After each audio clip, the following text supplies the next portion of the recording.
ئەم کاتەوە هەموو کاتێکی ژیانتان باش بینەرانی خۆشەویست بە یارمەتی هاوڕێیانی هاوکارم لەگەڵتانم بۆ پێشکەشکردنی هەواڵەکانی ڕۆژی یەکشەممە سەرەتا سەردێری گرنگترین هەواڵەکان.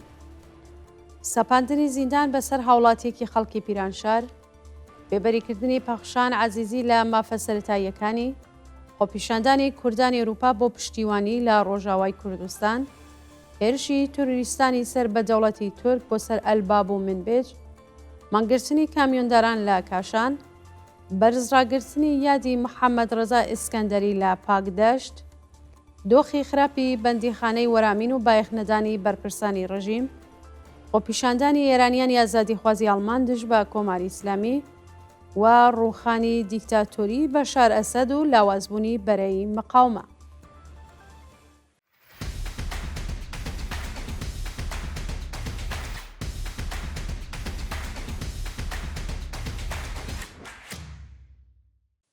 سەپاندنی سزای زیندان بەسەر هاوڵاتێکی خەڵکی پیرانشار.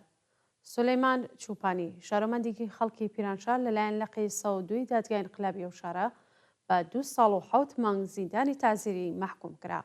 ڕۆژی پێنجشەممە 15 خەرمانانی 1403 هێز ئەمنیەتیەکانی ڕژیم بەبێ بەڵگەی قەزایی سولەیمان چوپانیان دەست بەسەر کرد. ناوبراو لە ماوەی بەندکرانیدا لە دەستڕاگەیشتن بە پارێزەر و چاوپێکەوتن لەگەڵ بنەماڵەکەی بێبەش و ڕەوانەی گرتوخانەی سڵاعاتی ورمێکرا. پاش ماوەیەک لە قەی 102 دادگای انقلابی پیرانشار ئەو شارۆمەندەی بە تۆمەتی ئەندامەتی لە گروپە دژبەرەکانی ڕژیم بە 2 ساڵ و 7 مانگ زیندان محکوم کرد. بێبەریکردنی پەخشان عەزیزی لە مافە سەرەتاییەکانی. ئەنجومەنی مافی مرۆڤی کوردستان لە راپۆرتێکدا ڕایگەیاند کە بەرپرسانی زیندانی ئەڤین پەخشان عەزیزی بەندکراوی سیاسی ڕاگیرە و لەو زیندانەیان لە دەستڕاگەیشتن بە پارێزەر و چاوپێکەوتن لەگەڵ بنەماڵە بێبەش کردووە. بە پێی ئەو راپۆرتە ماوەی 150 ڕۆژە پەخشان عەزیزی لەلایەن بەرپرسانی زیندانەوە لە دیدار و پەیوەندی تەلێفۆنی لەگەڵ بنەماڵەکەی بێبەش کراوە و ڕێگا بە پارێزەرەکانی نادرێت چاویان بەو بەندکراوە بکەوێت. پەخشان عەزیزی مانگی گەلاوێژی ساڵی 1402 دەست بەسەر و پاش چەند مانگ زیندان لەلایەن دادگای انقلابی تاران بە ئێدام محکوم کرا. خۆپیشاندانی کوردانی ئەوروپا بۆ پشتیوانی لە ڕۆژاوای کوردستان. شەوی شەمە هەفتەی سەرماوەزی 1403 کوردانی دانیشتووی چەند وڵاتی ئەوروپایی هاوکار لەگەڵ هێرشی گروپە تروریستیەکانی سەر بە تورکیا بۆ سەر منبێج ڕژانە سەر شەقامە و خوازیاری ڕاگررتنی هێرشەکان بوون. کوردستانیان لا وڵاتەکانی ئاڵمان، هۆلاند، فەرانسا، بلژیک، سوئیس و چەند وڵاتی دیکەی ئەوروپایی دژ بە پێشێلکاریەکانی دەوڵەتی تۆرک ڕژانە سەر شەقام و داوایان لە کۆمەلگای جیهانی کرد خۆ بەڕێوەبەرایەتی ڕۆژاوای کوردستان وەکو تاکە دەسەڵاتی دموکراتیکی سووریا بپارێزن و ڕێگە نەدەن دەوڵەتی تورک و گروپە ئیسلامگەرەکان کوردانی ڕۆژاوا جینۆساید بکەنە.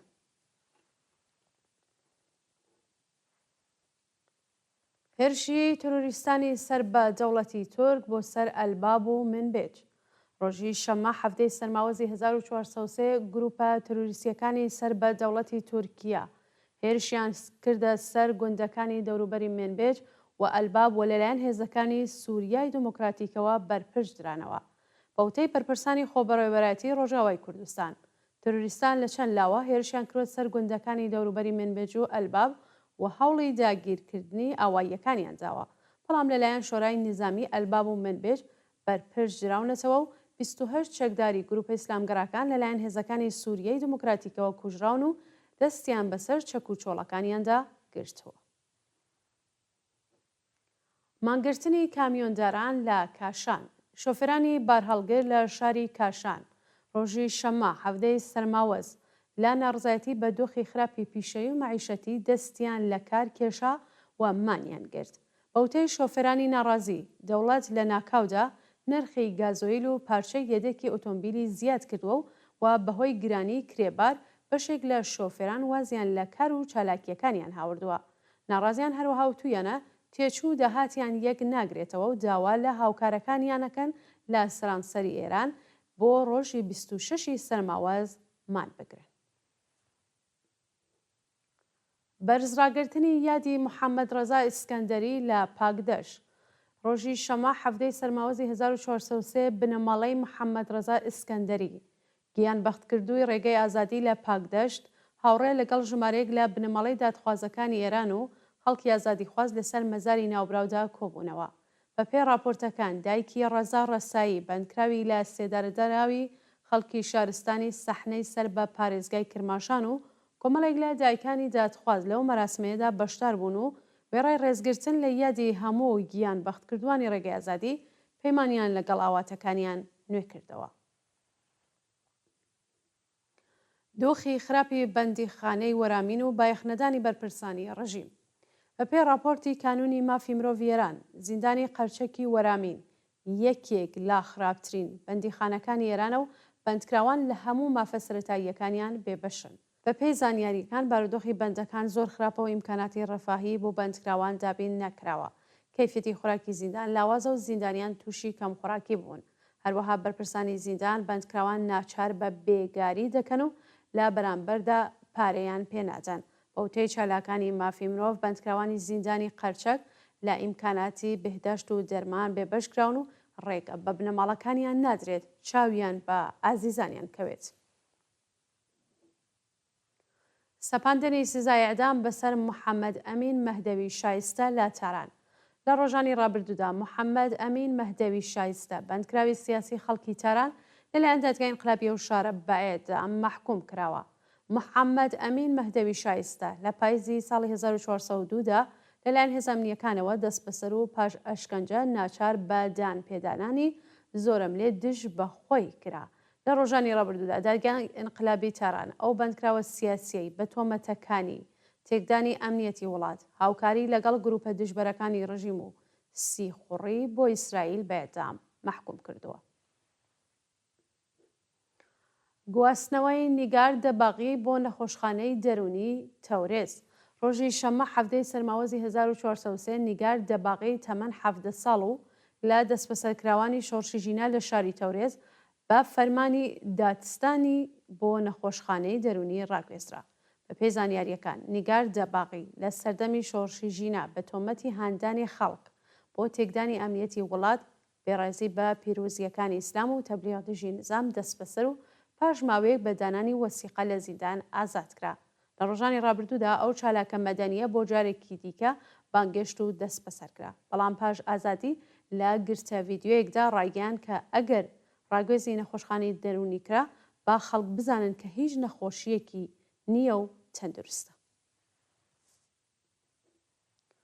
خۆپیشاندانی ئێرانیانی ئازادی خوازی ئەڵمان دژ بە کۆماری ئیسلامی. ڕۆژی شەممە هەفتەی سەرماوەزی 1403 کۆمەڵێک لە ئێرانیانی ئازادی خواز لە شارەکانی بەرلین و فرانکفۆرتی ئاڵمان لە بەردەم نوێنەرایەتیەکانی کۆماری ئیسلامی لە وڵاتە کۆبوونەوە و خوازیاری ڕاگررتنی سزای سێدارە بوون.